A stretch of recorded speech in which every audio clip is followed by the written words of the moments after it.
All right. Welcome to the Make Guitar podcast. It is July 11th as we're recording this. And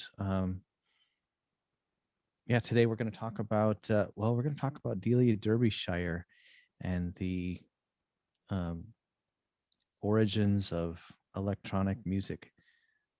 How's that sound? Right on. Yeah, So how you doing, Mitch? I'm doing pretty good, Actually, and I'm sorry, I hate to do this to you live on the recording here. For some reason, I think that all the English people pronounce it Derbyshire.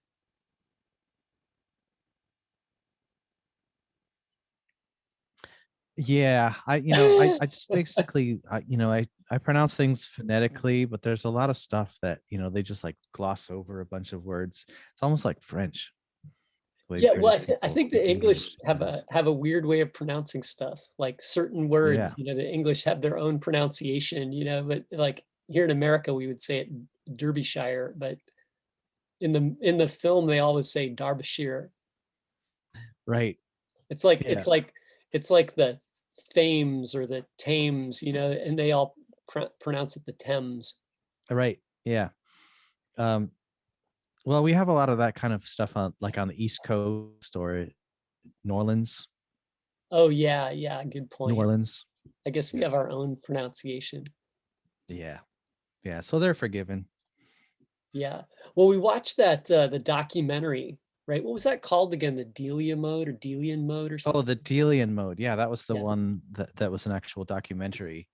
Um, And today, I think, what was that one that you just sent? It was a, um, Sort of a forget. docudrama or something. It was kind of, Yeah, it was interesting. It yeah, was, dramatization, right? it's called Arena. Arena must be is Arena some like weekly show or some series of shows or something like that. I don't know. And then I saw they had like 200 subscribers, which is like not very many, but the production values were pretty good. Like it was an amazing piece, right? It was like the quality of the filmmaking was really good. Yeah, I know they had real actors and everything. So, uh, yeah, Yeah. hopefully they'll get more subscribers. Yeah, so I don't know where that came from, but it was pretty good for the 200 subscribers, 270 Yeah, subscribers or something, right? right. Well, let's talk about a little bit about what that is. So first of all, who is Delia Derbyshire or whatever, however you want to say it, spelled like Derbyshire. Um, so so from everything I can tell, she kind of was part of a collective of people who confronted the BBC about having access um, to their facilities to make tape loop music. Um, Well, I guess she originally she went to college and studied math and music. So she did math and she's a mathematician, but a musician, right? that's a And great then combo. she was looking for work, right? And like there isn't a lot of work for either, there's like very few positions for mathematicians, and then there's like less money making opportunities for musicians, right? And then they kind of in the dramatization, they kind of, you know, showed her like signing up for work, and there was like very few positions for women mathematicians, right? Even fewer, right? You know, right? And then she's like, "Yeah, I want to work in a music studio." And the one guy was like, "Oh, sorry, we don't have any women working in the recording section. Like, we have maybe in the secretarial pool or as a receptionist, but like, we just don't." And then he's like, what did he say? He said, "I don't make the rules. I just, this is just what the industry tells me they want, or something, right?"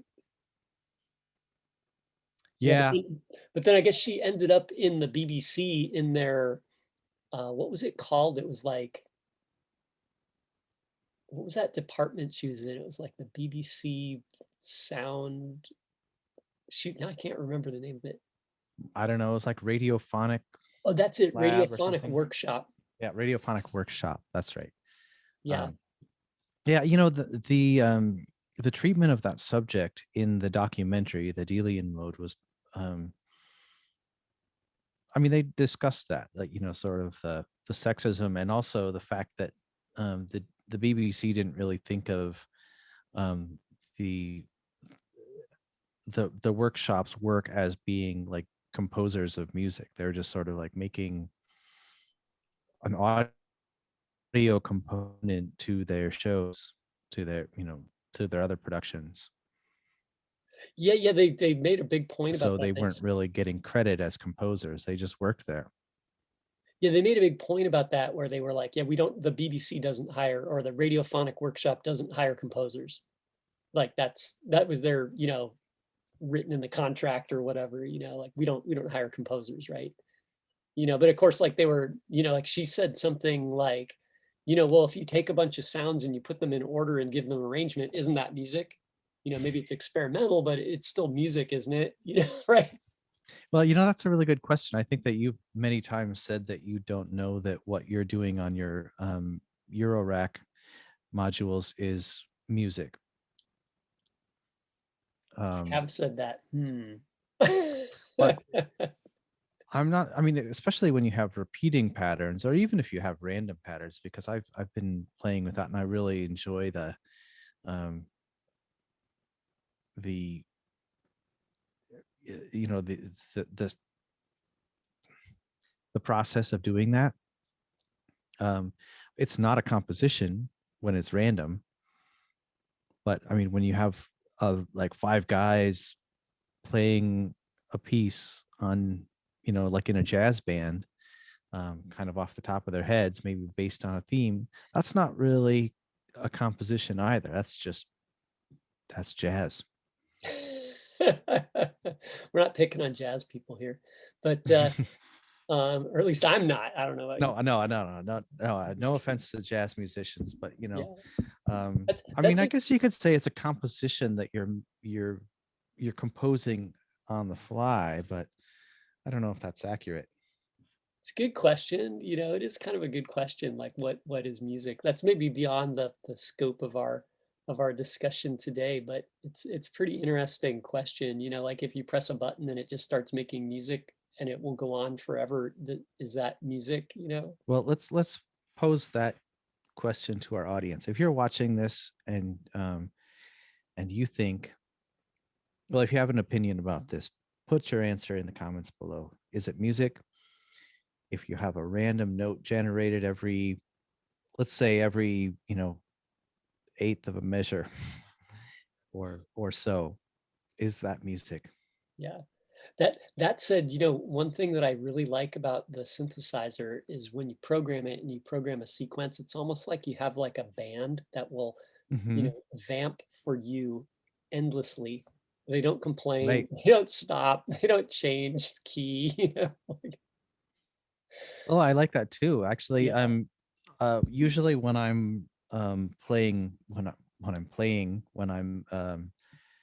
generating random notes, they're random notes within a chord. I'm not just picking every note in the scale, or in the system. I'm just choosing a chord and then hearing random notes generated on that. Sometimes I'll add more if I just, you know, and they're not necessarily in a scale. They're outside the scale. Um, but you know, that's kind of it's kind of like a composition because you're ordering it up. You're like, I want to hear a randomly generated pattern of notes that includes this selection of notes. That's kind of like a composition. Yeah, maybe you're a composer if you program the machine. Right. Right. Yeah. Again, you know, if you have an opinion about that, leave it in the comments. I guess I'm leaning more towards, you know, it's music. If you know, if you're operating the machine, if it's musical to you, then it's music. Maybe if you say it's music, if your intention was music, then Right. It's like art. It's like if you see like a dog turd in a museum and there's a little card that says this piece was blah blah blah by, like John Lennon. Well, actually, there was that Fluxus movement with yeah, Yoko Ono, and the thesis often makes a normal, like a everyday object into art.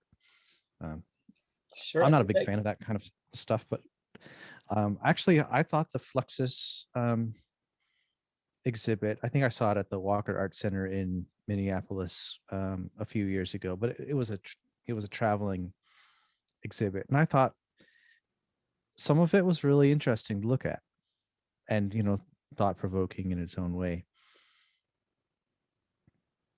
it reminds me of Marcel Duchamp and the Dada, Right, right, yeah. I right? think is very much inspired by that. Yeah, yeah. I don't know what that would be. I think like Dada is more like objects of art, and then Fluxus takes it to another level by saying, like, well, like, an action or an idea could be art. Hmm. Well, um, the Art Institute of San Francisco is really big on conceptual art, um, which I I don't went know. to I think school there. there's a big dividing line. I'm sorry. I went to school there. Oh, I know you did.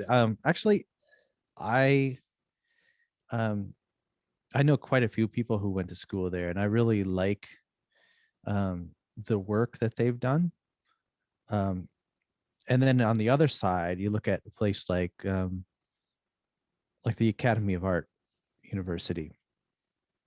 Uh, they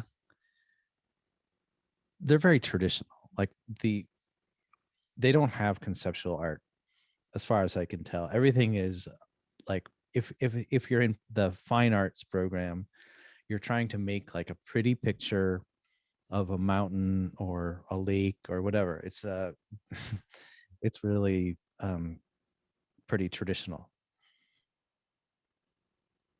So Yeah. you're more of a technician, I think, than a Yeah. conceptual artist, than an Well, artist. well, it's more like commercial art. So the Academy of Art is focused on, people getting a job creating art for,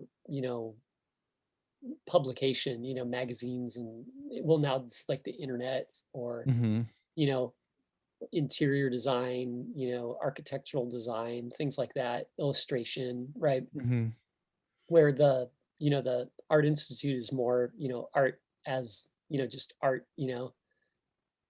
right? So Well, conceptual art and, fine art painting and, so they're yeah, not they're not worried about anybody getting a job. They're just worried about like keeping the idea of art going. right. Yeah, I mean, when you bring it over to music, I'm just going to try to bring it back Oh yeah, good idea. into We our need to do that. sphere. Yeah. When you bring it into to our sphere, like uh, commercial music, like I mean, as it happens, the music that the radiophonic labs or workshop, the music that they were creating was in effect for a commercial venture. Um, like making music for a television show. Um, that's art with a purpose. They didn't make art for art's sake. Yeah. Yeah, that's Um, that's very interesting too, because the BBC is like publicly funded. So they right. would get shows, and I'm sure they paid people to produce this stuff, but the idea wasn't, making money. So they're like, oh, we get we run our studio over a government grant, and then maybe we hire people to make pieces, and we're building, or creating radio shows for the public to listen to for education and, public interest rather than selling a product or something like that. Right. Yeah, but I think if you were a citizen of um, if you're a British citizen and they were constantly pumping out terrible content with bad music, you'd complain.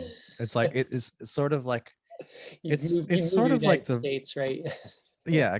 Well, here you just don't watch it. Like they don't have to incentivize people to watch the BBC because that's kind of just what's on. There's the BBC, there's the BBC Two.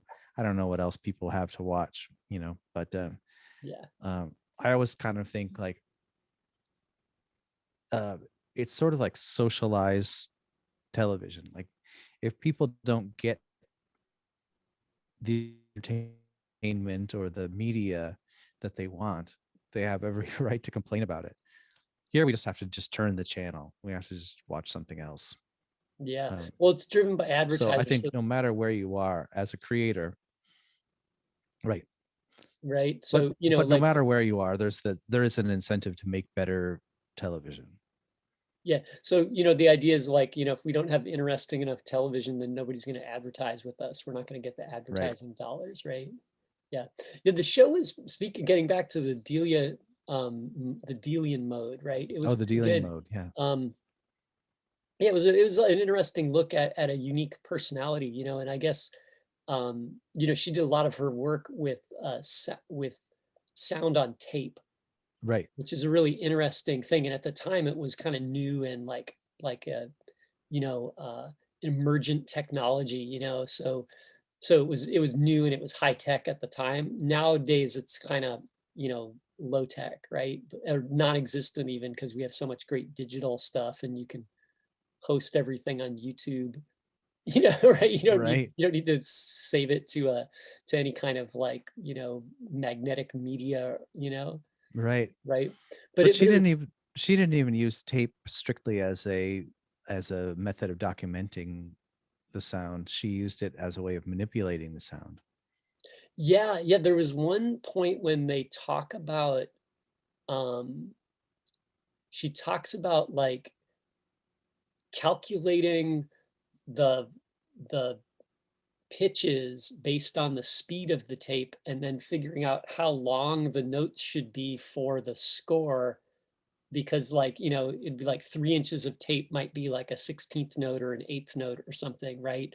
And then she'd have to chop it all up and then splice it together. And then they mention like that she liked to stay in the workshop building because they had a small space and a bunch of people working in there. It was hard to get things done. So she's like, yeah, I like to stay there when everybody else was gone, and then I could take the tape and lie it out on the floor. So imagine like hundreds of feet of tape just like up and down the hallways, so she could mark off.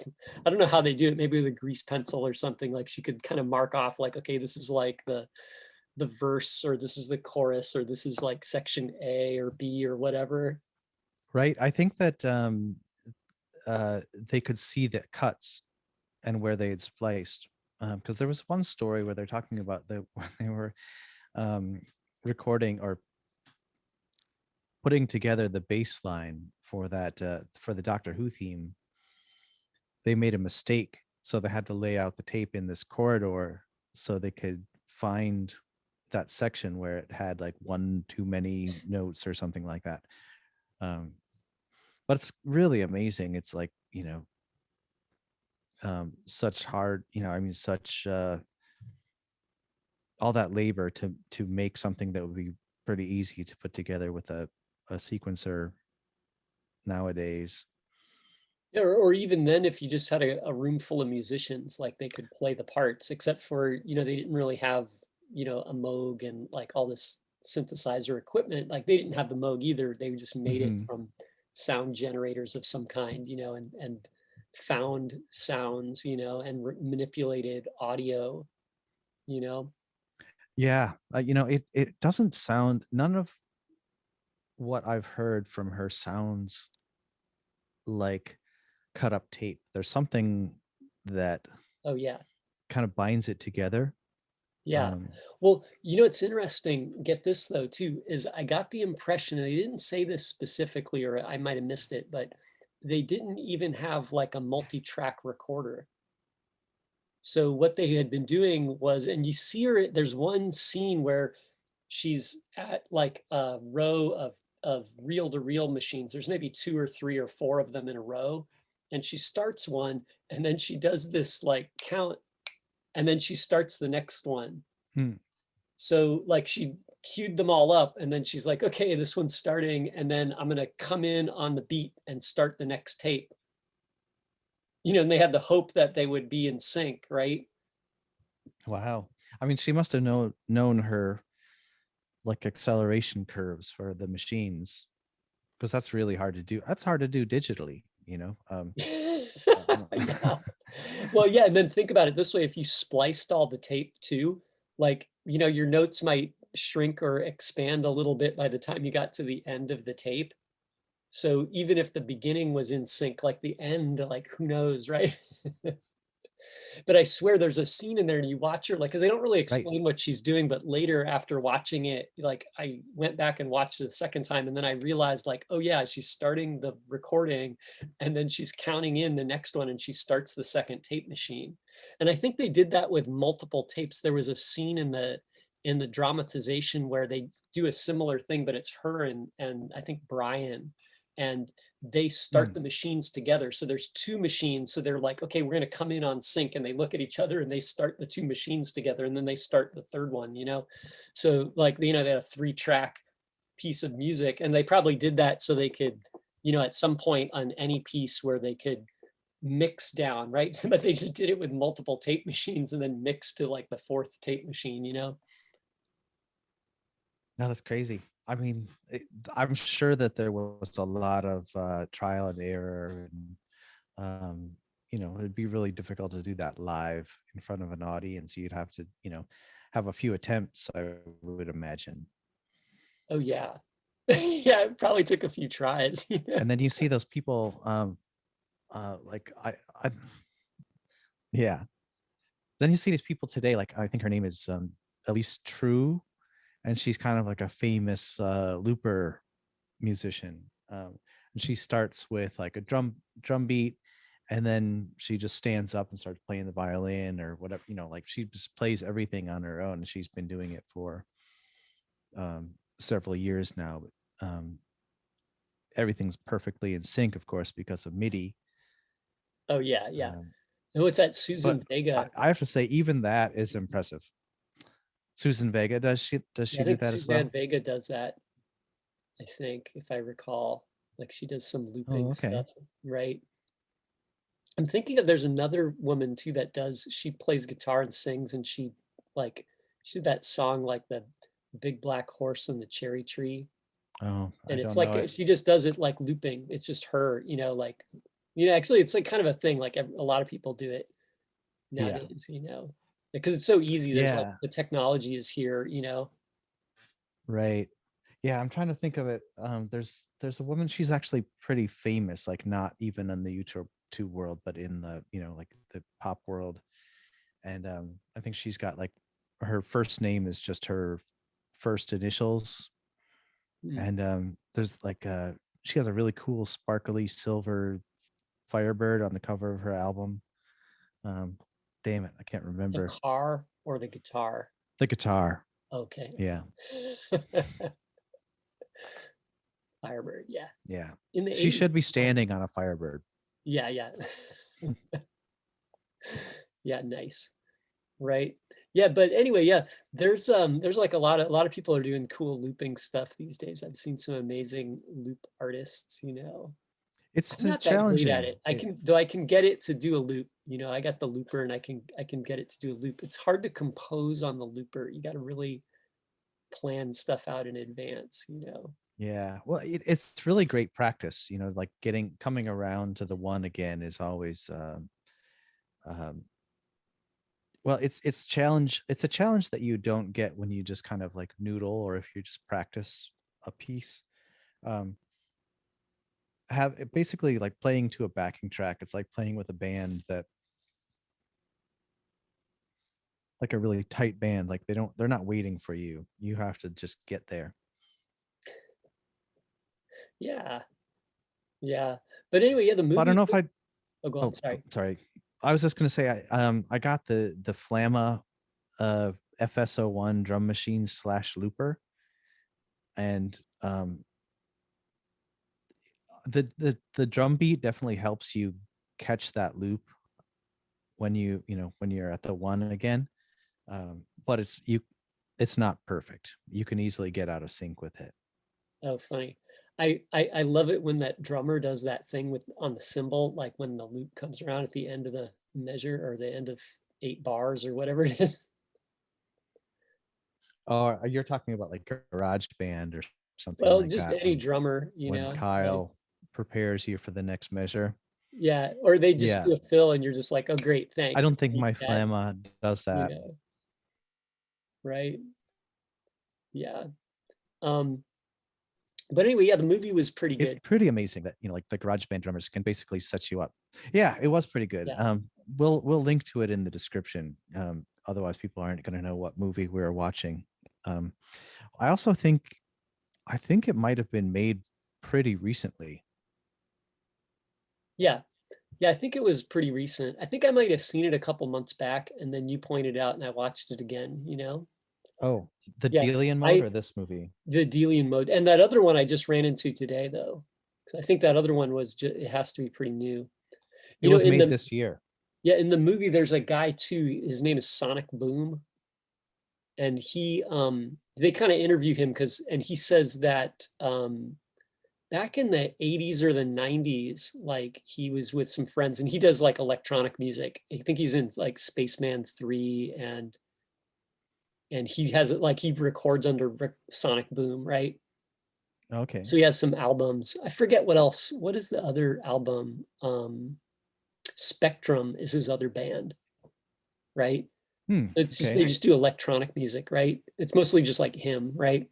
But he's in the movie and he says that him and a friend were talking about electronic stuff and then they mentioned Delia Derbyshire and they were like, "Hey, I wonder if she's still around." And so in the movie, he says, "Well, we looked her up in the phone book, and we were like, oh, there she is." And so we called her up, and that was her, and we talked with her on the phone. And then he's like, "Yeah." And then we ended up talking like, once a week or twice a week or 3 or 4 times a week, after a while. And then he said they went and visited her too, and they, this is like near, I guess, like near the end of her life, but when she was still around, and Like in it was 2000, was yeah, that maybe she I don't passed away in like 2000 or 2001? yeah, something like that. I don't know when they were actually talking to her, but like he said that they just like she had kind of disappeared and then they were like, I wonder if she's still around. They looked her up and it sounded pretty interesting. They had some good conversations and they had recorded some of their conversations too. So they played some clips from that.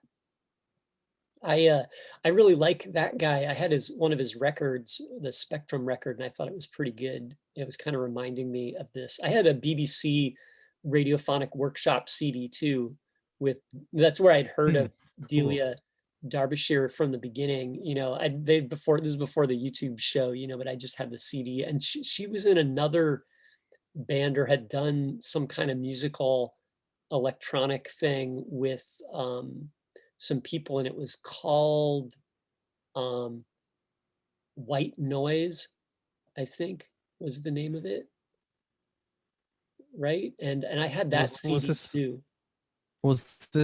in the 60s or was it later? I can't remember what the date on it was. It was probably like 60s or 70s, Okay. Yeah, because the documentary makes it clear that she kind of retired from music at an early age because she didn't want to make music with synthesizers. Yeah, That I mean, of course they use like sine waves and they would manipulate sine waves, but with the tape machines, um, but she didn't want to play a synthesizer. that's a good point.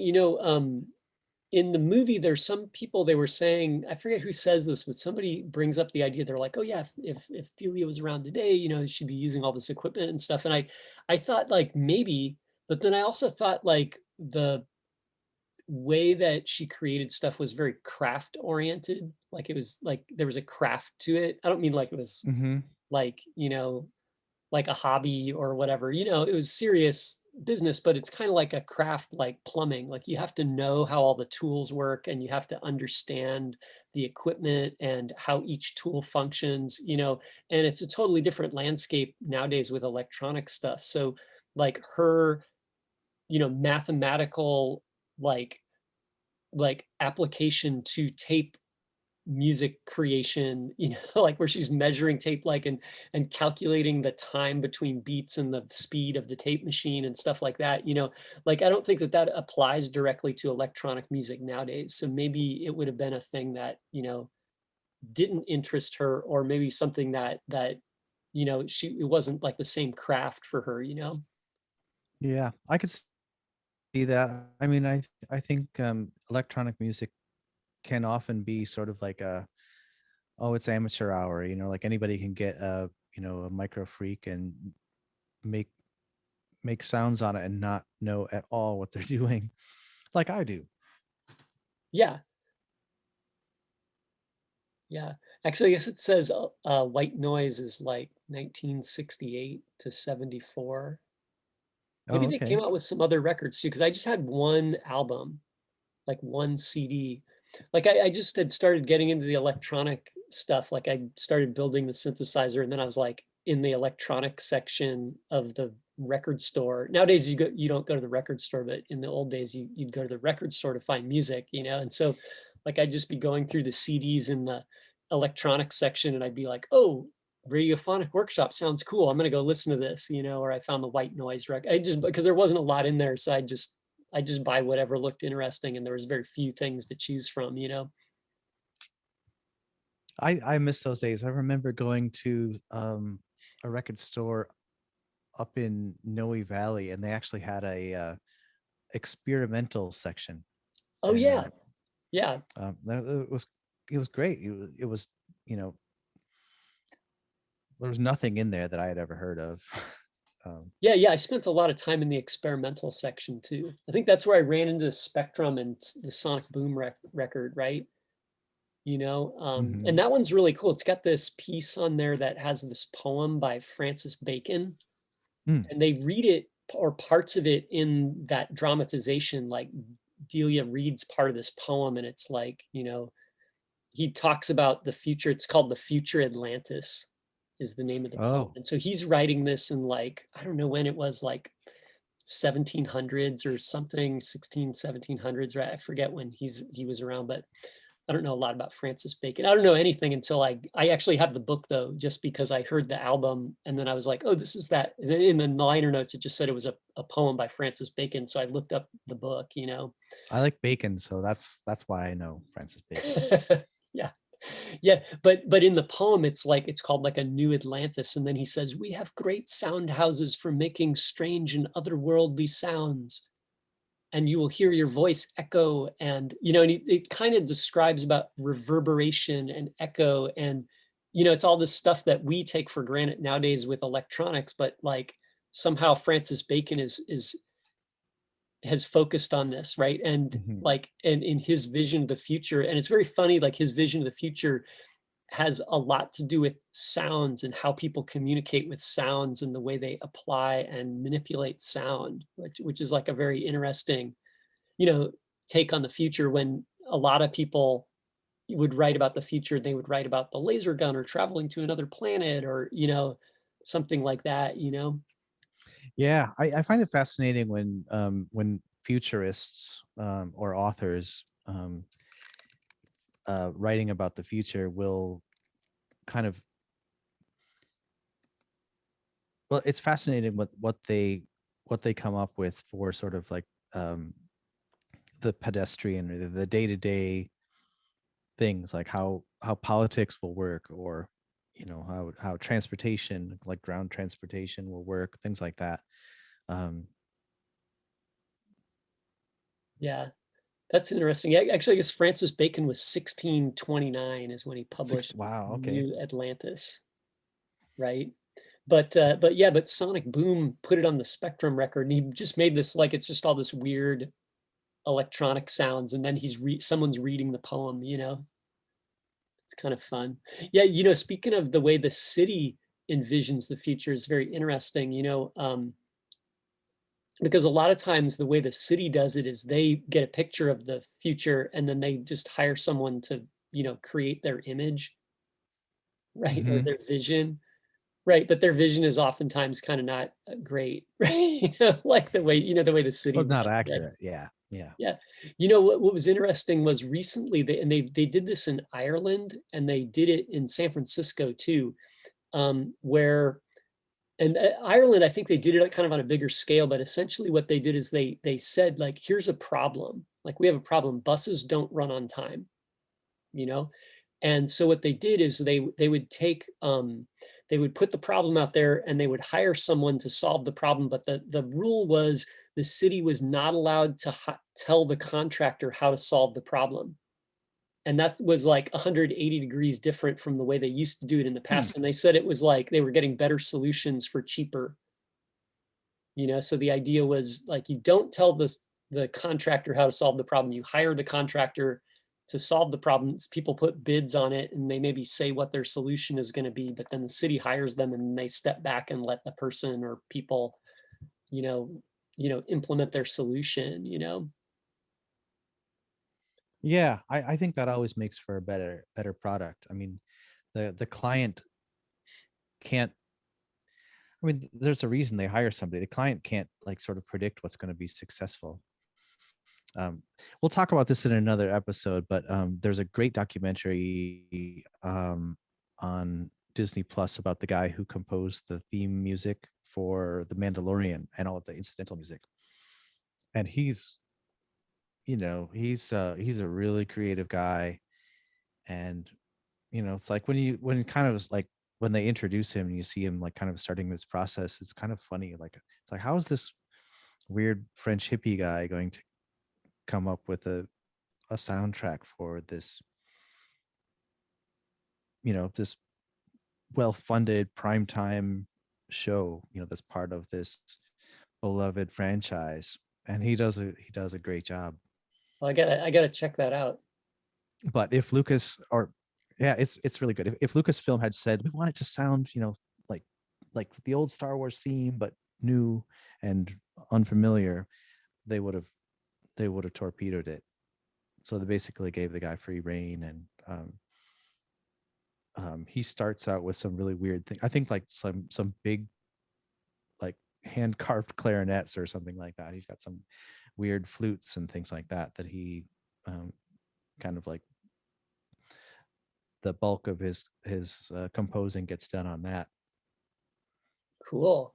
Yeah, well, the thing too is if George Lucas or someone, some producer had stepped in and said like, "Hey, I want you to make this thing and it has to sound like what I'm hearing in my head." And then when you came to him and presented him something, right, that person might say, "Nah, that doesn't sound like what I'm hearing. Can you go back and change it?" And then, all of a sudden, like all the creative spark is like, like Exactly. right, torpedoed, right? Yeah. Right. So hey, let's talk about what are you working on? Oh, you were on vacation. Well, I was on vacation, yeah, but I did get um my good friend Otto gave me a pedal board, so that's going to be my next project, sort of putting that together, finding sort of a semi-permanent place on the board for all of my effects. That's really the time when you have to sort of commit to your pedal chain, right? Because it's a little bit of work to put those things together. Yeah, let's do that. We should do a pedal board episode because I kind of want to work on my pedal board. I worked on it and then I took it all apart Oh, okay. recently. So now I want to put it back together again. So you were putting it onto your actual physical pedal board? Yeah, yeah. I took all those mini pedals and I put them on the pedal board. I Oh, kind of okay. wired them all up, but then I wasn't like super happy with it, so I took it apart. Like I took just at first I just took one thing out and then two, and then I just took the whole thing apart. Yeah. No, I understand this is like a process that you kind of have to stay up all night and, like have put on another pot of coffee and, like put the thing together, then change your mind about everything, drill new holes in your pedal board, um, go out and buy new pedals. It's like it's not an easy thing. Yeah. Well, we'll do an episode on that. We got to do that because I got to get my pedal board back together, and I have some other ideas for a new version of it. You know. Cool. Yeah, that'd be good. Maybe we could have a auto guest on a episode about Oh, pedal for boards. sure.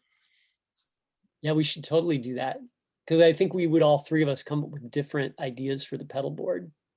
Oh, I think so. Yeah. I mean, I was telling him it's like I'm not the kind of person who's going to have like two delays, two fuzz, two reverbs, and then he looked at what I was playing with recently and he's like, I thought you weren't going to have two reverbs. Like, yeah, I can't decide. Yeah. Yeah. So I picked up a few projects that I had been working on that had not been finished, you know. So I soldered up this I made another one of these 22/7. Like I had the board and all the parts like soldered and put in the box, but it wasn't wired up. So I wired this up and got this working. Put one of these, I got this like large aluminum nut here. Nice. I like that. Yeah, I think it looks pretty good, right? So I built Mhm. this, and then I built this one like another UBE screamer, right? And I had this one again, it was like kind of mostly finished, but not wired, you know, in the back. So I wired this up. So I got that done. And then I realized I had some boards for this haunting mids. It's kind of like it's like a big muff without the tone control, Mhm. right? It's like you take like there's only two knobs, but it's basically like the input buffer and the two clipping sections from the big muff. But then imagine just you stopped there and went right to the volume control, right? So so anyway, so I had the board for this. So I finished soldering up the board. It was missing a couple parts. And then I put the whole thing into the box here and wired it up, and I got this working. And what's cool about that is that I designed the board here and put it on Osh Park. Right. So I have two more of these. You have to order, like when you order from them, you got to order like 3 boards. So one of them is in the box and it's working. Like I confirm that this board is functional, right? Ready for prime time. Great. Yeah, yeah. And so maybe I'll build up these other two. I'm gonna try and maybe hawk this one on reverb, you know, or hawk 2 more of these on reverb, and then maybe I'll keep one. Actually, I have another one though, so I don't know what I'm gonna do with these, but I needed to order the board to test it to see that it worked. So I did that, and now I know that it works. But you know what I did too is I put up a project page on my blog. So if anybody wants to build this, it has all the parts and instructions and a wiring diagram and stuff, and then you can just order boards. These are like, if you order them from Osh Park, they're like $15 for 3. So you get like 3 boards for $15. So it's $5 a board, which is pretty reasonable. And then all the parts that's not like hard to find parts. So you could order everything from Tida. Right. So if you're out there and you want to make an oob screamer pedal, you can find 2 friends that want to get a circuit board, and then go to Mitch's blog, and that'll link to the schematic, or you can actually buy the board from Osh Park. So Yeah, right, I have I'm gonna about put that in the 5. description. Yeah, I have about 5 projects up now. So I got the 22/7, the Oob Screamer, the Haunting Mids, the Ugly Face, and the Vulcan. So Oh, great. you And could build any one of those. that's great. You know, the Vulcan, I really need to edit down my demo of that. I think it's a fantastic sounding drive pedal. So yeah, if you're a pedal builder, you should make a Vulcan. A really great sounding pedal. It's pretty good. Yeah, I think it sounds pretty good. I think this Haunting Mid sounds good too, you know. But I milled up the box, and so that's done. And then you know what I did too is I for some reason I was like really productive this week. I don't know why, but I ordered some more boards, right? So I got a few projects in my project bin here, right? And I got I don't know if you remember, but like I said, like Tida accidentally sent me the wrong order. Like they sent me someone else's Mhm. order, and they sent me like a lot of parts. And I'm really glad they did, because now I'm like I have more jacks than I could use. don't have to order jacks for like a year. But yeah, so I bought like 3 of these like life pedals, right? This is from Pedal PCB, but I'm going to build like 3 more of these. And then I bought 3 of these boards for this thing. It's like the 1981 Inventions DRV. It's kind of like a cool overdrive. It kind of competes with, it's like a Klon, but where it's kind of like where the Klon stops at a heavy overdrive, the DRV goes further into distortion, but they kind of have some overlap. Okay. They both also Cool. run with a charge pump. So they, like the Klon and the DRV, both use like 18 volts internally. Okay. So it gives them like a lot of headroom. And I think that's part of the sound. Like people think they sound pretty good.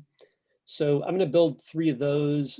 And then I built this other circuit board here. I'm missing a couple parts. Like I had to order some more parts because I have everything except for a couple of the parts for these, right? And then I'll solder them up. And this is going to be a tone bender, right? Like a tone bender clone. And so I had the idea, remember we talked about that Boss tone bender? Mm-hmm. And so the tone Waza? bender, what? Yeah, the Wazacraft. Yeah. Right. And those are like so hard to get. Like the people are charging like $1,000, $3,000, like ridiculous amounts of money for them. So I thought like I could just make my own. Right. And so the other thing I did was I bought a bunch of DS1s. Like, Oh, really? here's like another one, right? There's 2. Actually, wait, there's a 3rd one over here. Like, I'll stack them all up, right? So here's my stack of DS1s, right? So I got like 3 DS1s, and then actually I have a 4th one over here, right? So I bought these 4 DS1s, and the idea is I'm just going to put the tone bender inside the DS1. So I'm just going to make my own, right? But I think that's great. It's like the Boss pedal. It's a big target. So if you need to get that overdrive on, that's the kind of pedal you want to shoot for. Well, that's a really good point. Like these pedals are really well made. They're super solid. The foot switch is really snazzy. It's super good, super solid. Like you're never gonna break it. These last forever. The pedal itself sounds really good. Like usually these sound pretty good. Maybe DS1 is probably the least popular, but Boss makes a lot of great sounding pedals. The thing is, there's some pedals you can't get in a Boss format. Right. You couldn't get the tone bender in the past, but now you can. But if you can afford one, right? Right. And it's kind of ridiculous. Like, is the Waza one the only one? Yeah, it's the only one. Okay. Yeah. Right, and they only made 3,000 of them. So there's 3,000 in existence. They sold out. People bought them all up at the $350, whatever they were charging at the beginning, right? I think they were $350 each. And now, they're at a premium because people are, like there's scarcity, right? So people are selling them for whatever they can get. So it's like I saw some on Reverb for 1,000 and more.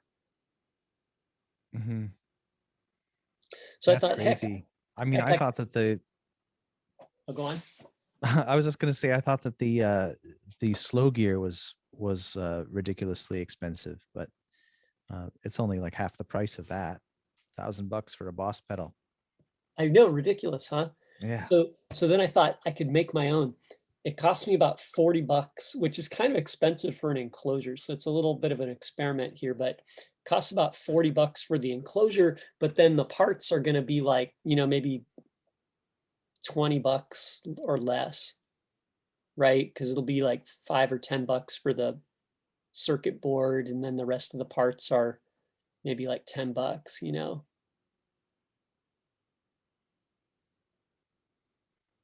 Yeah. So are you going to build the tone bender in all of those enclosures? Well, no, I'm going to Or do do you the have tone bender in a one line of different pedals? Yeah, I'm just going to do one of Okay. each. So this will be a tone bender. I started a Big Muff, So this one's going to be the Big Muff, and I actually got it almost working. Like it's really close. You can see here's my Big Muff circuit board. I had to change the jack because the get it here. This is the circuit board for the DS1, right?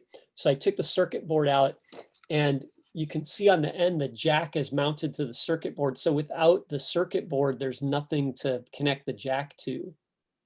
Right. Right. And then on top of that, the circuit board fills the exact dimensions of the enclosure. So that way it doesn't wiggle. So if you don't, like if I don't make a circuit board that is this entire length of the Boss pedal, then if you push the jack in here, it's going to push it in unless there's something to anchor this to. Right. Right. And then I noticed, somebody, Andy in Karen's band.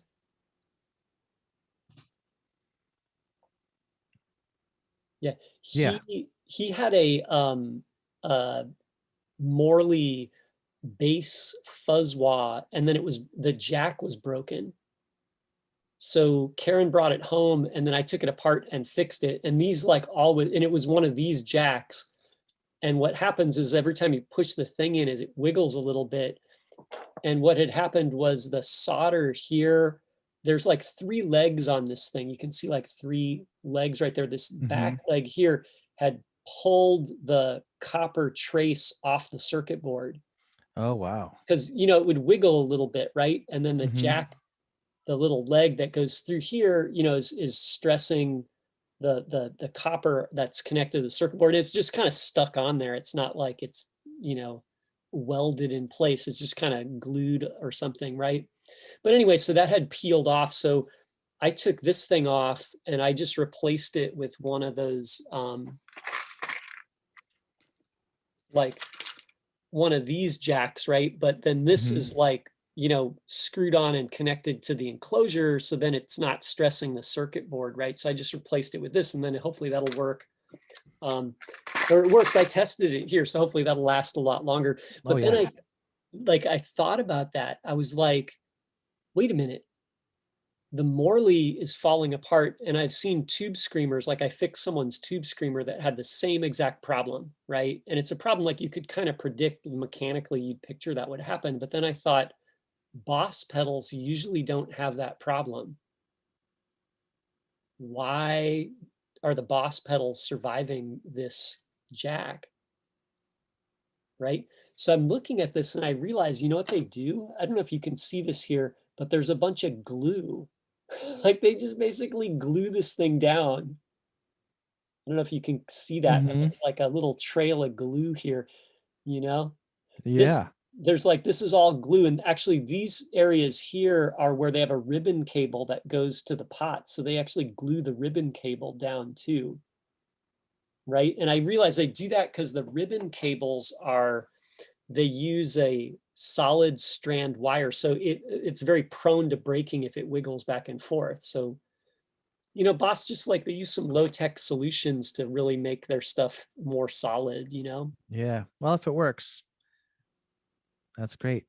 But yeah, I mean, I kind of think the screwing it onto the enclosure it's a better way especially for DIY people who maybe don't have, the access to the same materials that Boss has.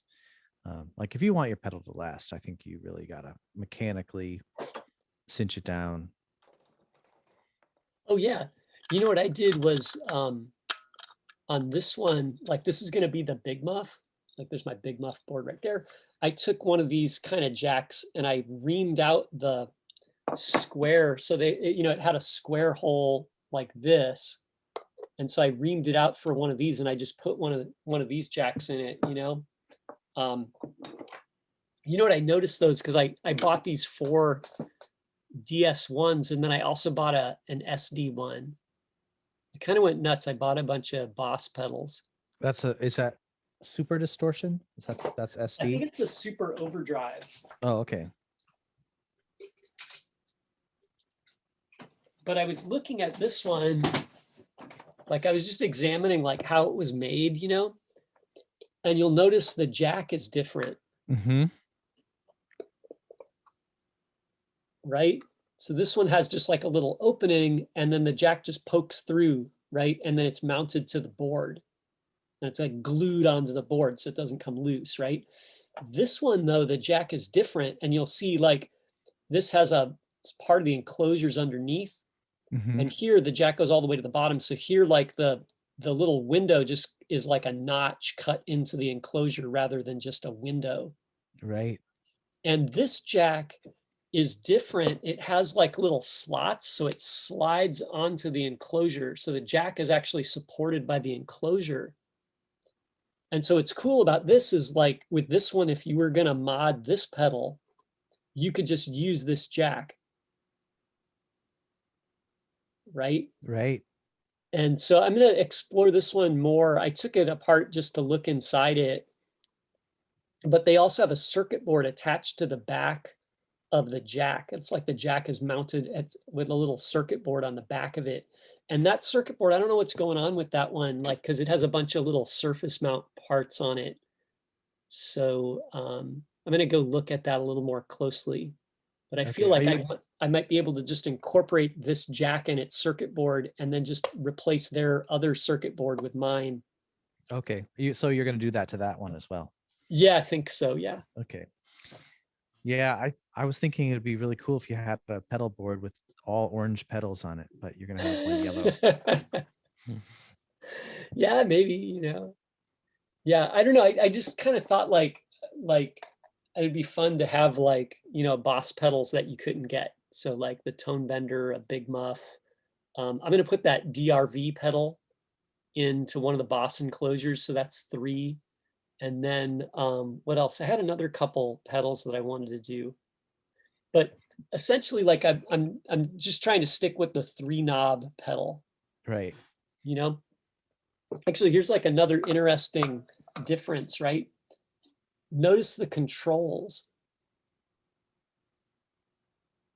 Like they're different. Like the level is the small center knob on the DS1, but the level on the SD1 is this knob right here, the big knob. Yeah, that's pretty weird. What's the middle one on the? Oh, it's tone. Yeah, it's Yeah, that's tone and weird. They drive. So the changed. drive is in the same place. Well, actually, I guess it's distortion over here in drive. Mm-hmm. But then the center knob is level and tone on the SD1, right? And then the upper knob on the right is the or my right anyway, right? Is like level over here and then like a tone control on DS1. Yeah, it's pretty weird. Yeah, so anyway, I'm just trying to stick with 3-knob boxes, right? And then maybe I'll keep one of these DS1s and mod it because there's a bunch of mods for the DS1. So that way I'll have a DS1, a DS1 Big Muff, a DS1 DRV, and a DS1 tone bender.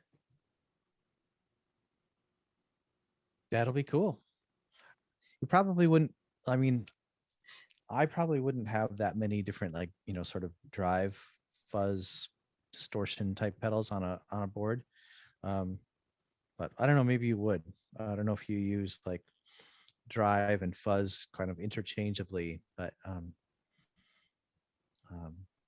Oh, good point. Yeah, I probably won't use all 3. I might use 2 though. Like having an overdrive and the fuzz, or an overdrive and like a big muff. yeah, that seems like it would be good to have. You'd have some versatility with that. Yeah. Yeah, I thought about doing just like the 3-knob. I was just thinking of all the different 3-knob, boxes that you could put in there. So I was thinking a Klon. I don't have a circuit board for the Klon right now, but maybe if I get a Klon circuit board, I'll do one as a Klon, right? Because I have 4 boxes here, Mm-hmm. you know. Um, and then I have 4 boxes and the super distortion. So this one could be another one. Yeah. Yeah. Yeah, I don't know. I guess you have to do sort of the process of elimination. Like, what does Boss not make that would be a good 3? a good kind of homebrew 3 knob pedal. Um, I mean, I use compressor a lot, and my compressor happens to be a Boss, and it's a 3 knob pedal. So they do make that. It's cheap and easy to get. Um,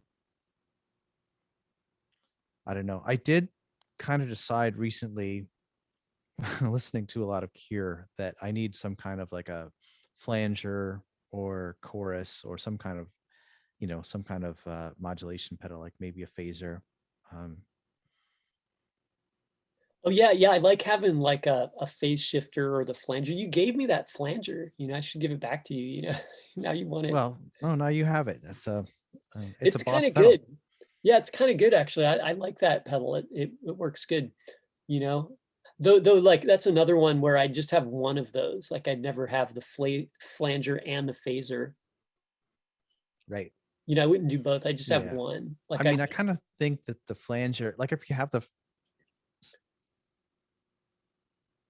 sorry, oh no, go ahead. I missed that. Oh, I was just going to say, kind of think if you have a flanger, you don't need a chorus. And Yeah, if you maybe, have a yeah. phase shifter, like that pretty much covers the whole thing. I think like you wouldn't need a chorus, you wouldn't need a flanger. The phase shifter should do it. It's Yeah.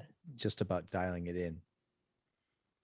Yeah. Yeah. It's kind of like your mood, Mhm.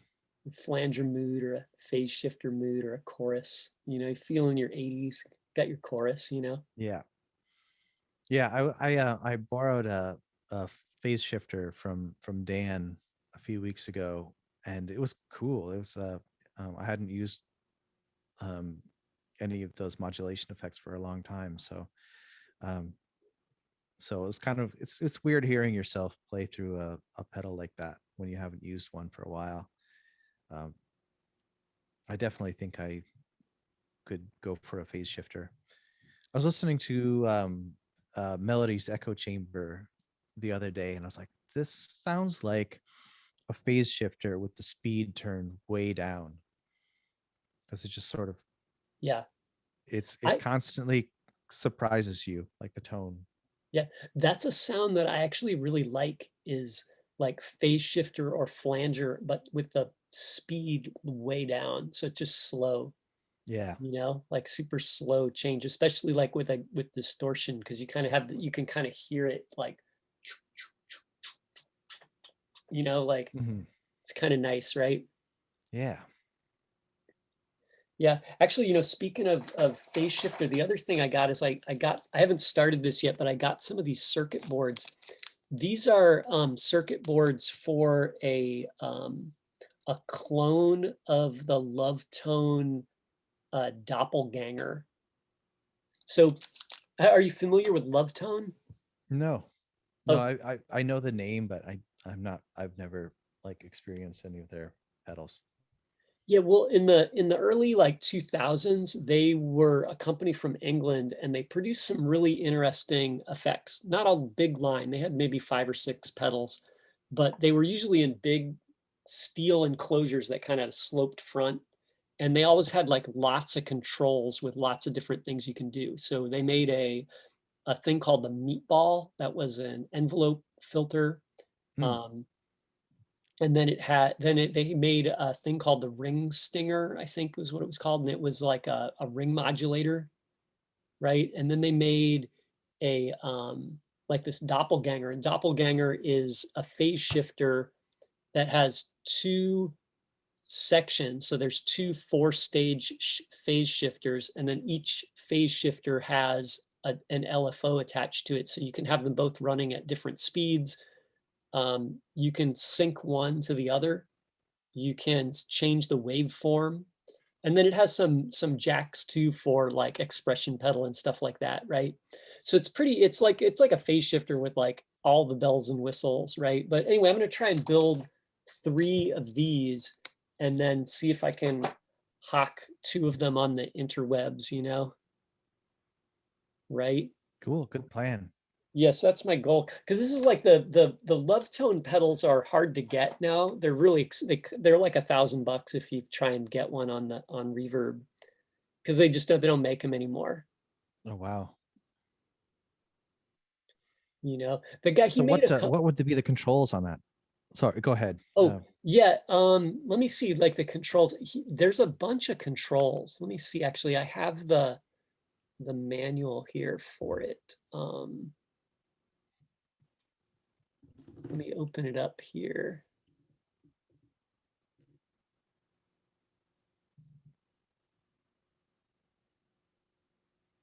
Where did I put that?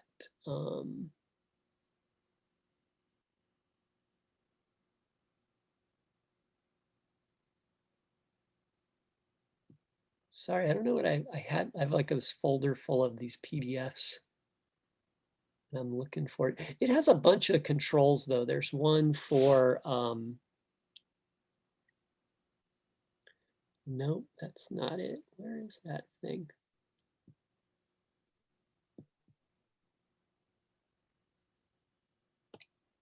Yeah, sorry everyone, a little dead air.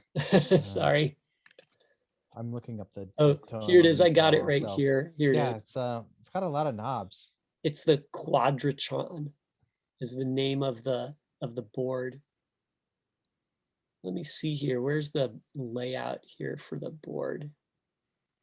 Yeah, this I'm one, seeing like they have sensitivity, attack, decay, color, intensity, and blend are on the just in one row, and then there's a whole bunch of other controls.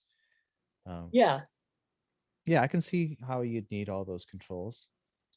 yeah, yeah. Essentially, like you get like two LFOs and then two phase shifter stages, right? And then the LFOs have a bunch of options, so you can set the shape of the waveform so they can be square or triangle, right? And then I think you can, there's a switch where you can sync both phase shifters to the same LFO, or they can be run at different speeds, you know? It's maybe not practical, but if you wanted a phase shifter that did everything, this would be the one.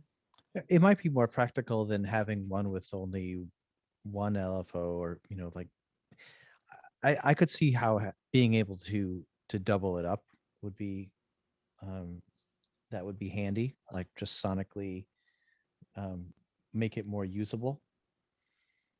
Well, I'll well, just yeah, and if you can show set a the little depth, lo-fi preview of that's our digital to analog to digital conversion. Right. Yeah. Yeah. And the thing is, you can never own one of those, right? Well, unless you spend $1,000, right? right. But I'm not going to do that. And especially like you'd spend $1,000 and then you'd think like, I can't take this out and play with it because it's $1,000. Right. Yeah, too valuable. Well, it's only Right. $1,000. I mean, people take $1,000 guitars to gigs all the time. Yeah. I guess that's different because you're holding on to it, Right. You're going to step on it with your feet and kick it around on the floor. Yeah, or it'll be on stage when you're backstage, like waiting for the encore. Somebody could just reach up on stage and grab it. Yeah. People do I, that. Yeah, I heard actually a story that the guy in Fu Manchu said like someone stole their Big Muff. Like they were While they playing were a like, gig and someone like just grabbed it off the stage and like stole it, you know. they must have been desperate. Yeah, I know Big Muffs are not even that, expensive. Like there's lots of them. You could just get one. I had one in high school and so like if I could afford it in high school, it couldn't have cost that much. Right. Yeah, I mean, if you steal it from a guy like a famous guitarist, you can't say, "Hey, can you sign this Big Muff? Sign my Big I Muff. got this Big Muff that was owned by Fu Manchu, and now it's mine, but I want you to sign it." Yeah, yeah. Oh, that's super funny. Yeah, I don't know. Maybe they just had a great sound and they were just like, I need that sound. You know, because normally I'm we sorry, don't I commit. didn't get that. There's Oh, a I said little lag. maybe they just said like I gotta have that sound. They were just like they stole it.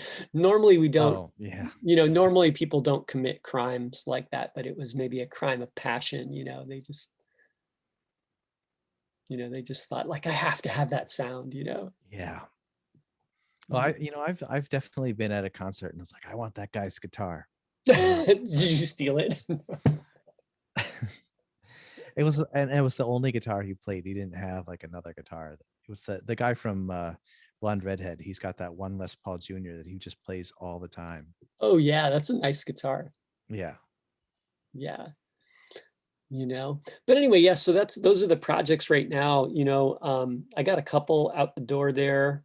I made the build pages on my website.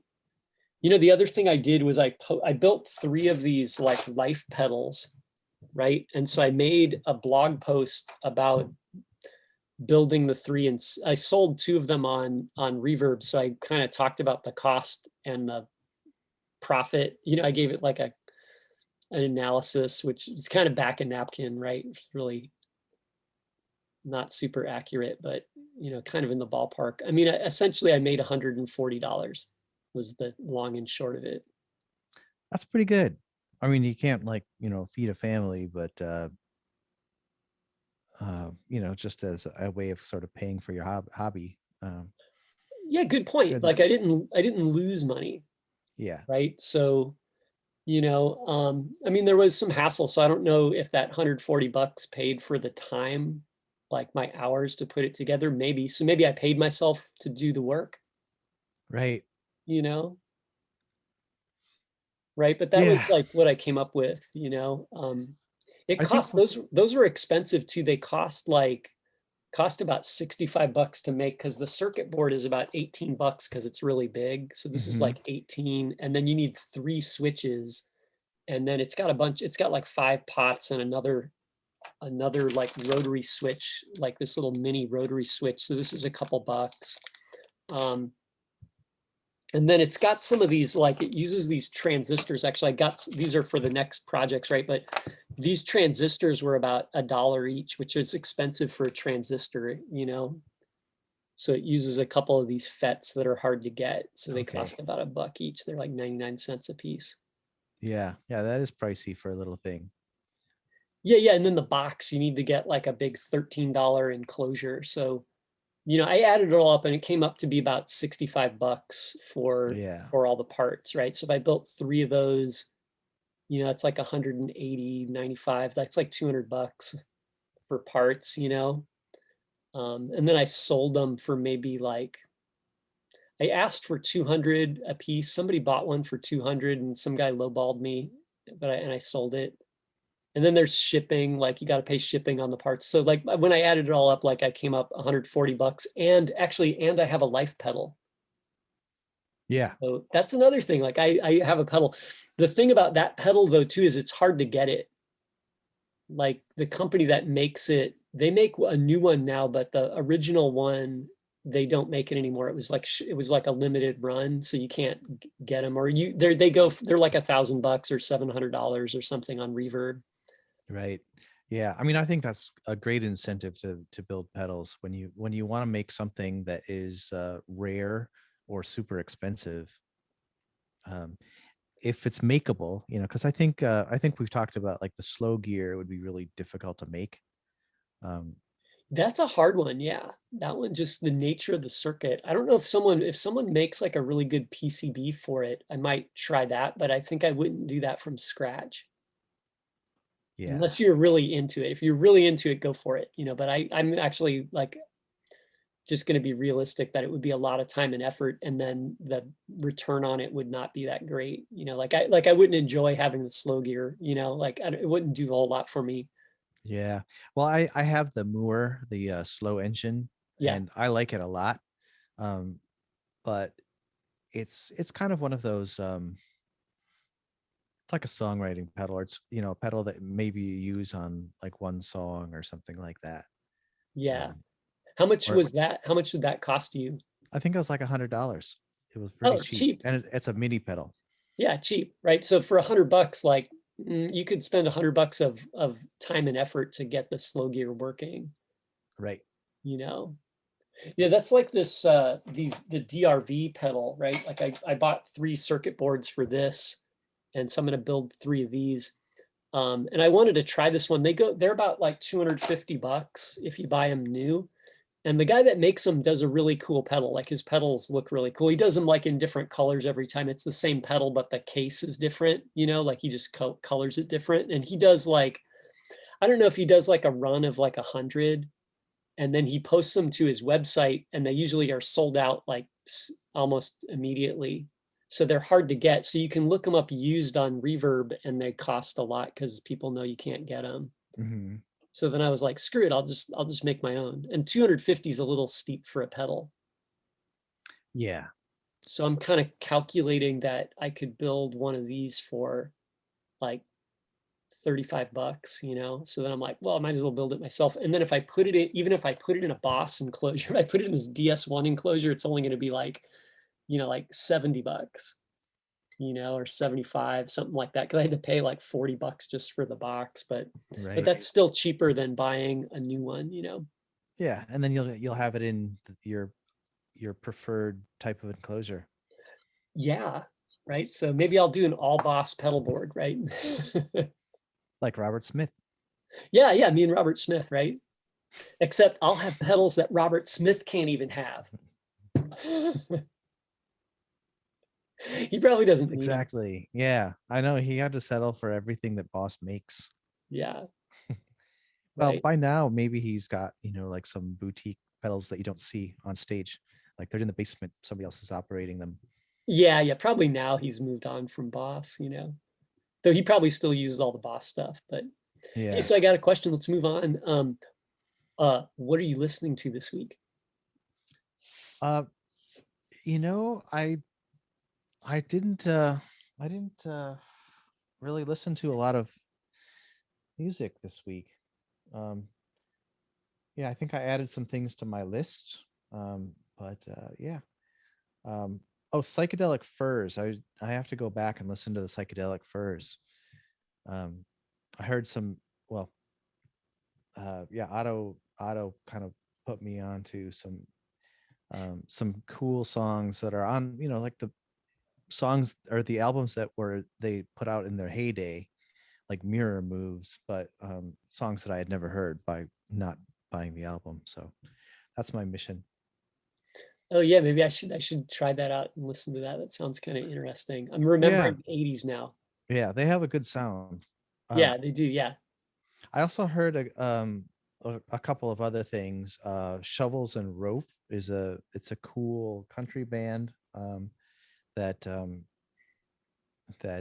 my sister-in-law is into, and Banda Magna um, is my sister turned me on to that band. So that's kind of my. I actually listened to it. It was very cool. It was very um,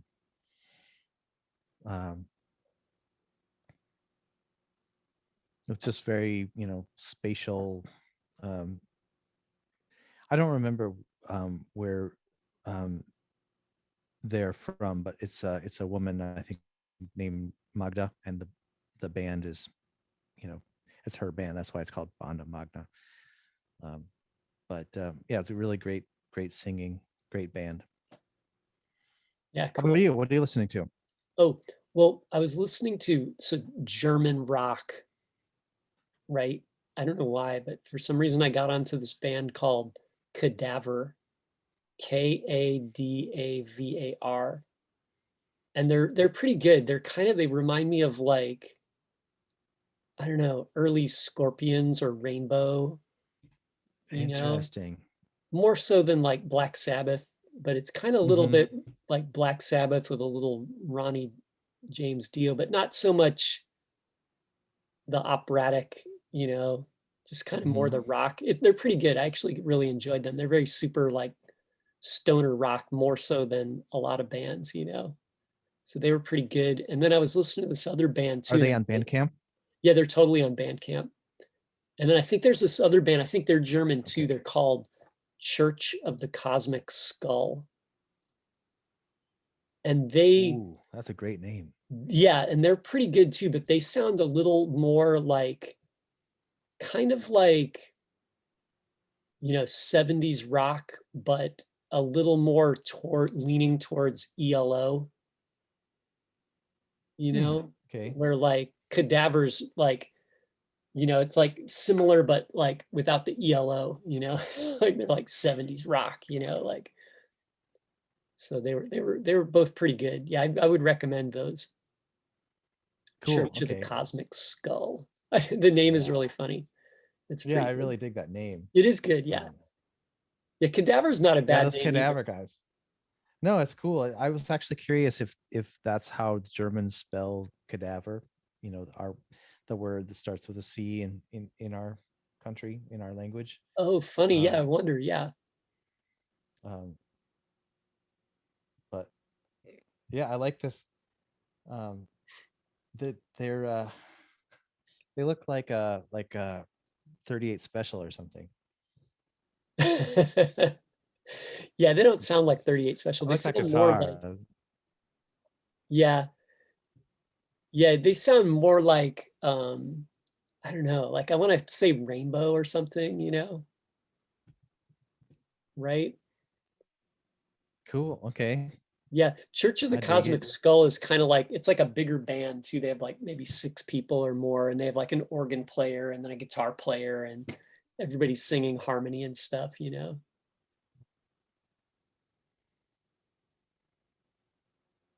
But they Cool. actually, otherwise, they Yeah, look I will check similar. them out. And we'll put the links in the description. Oh yeah, yeah, everybody's Oh, got to really? check Okay, them the out. Yeah, hippie or long hair. Yeah. yeah. So anyway, so I was enjoying that. It was pretty good.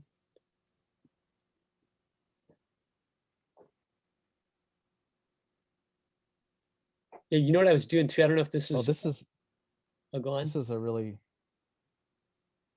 this is a picture on the obelisk.net. Um,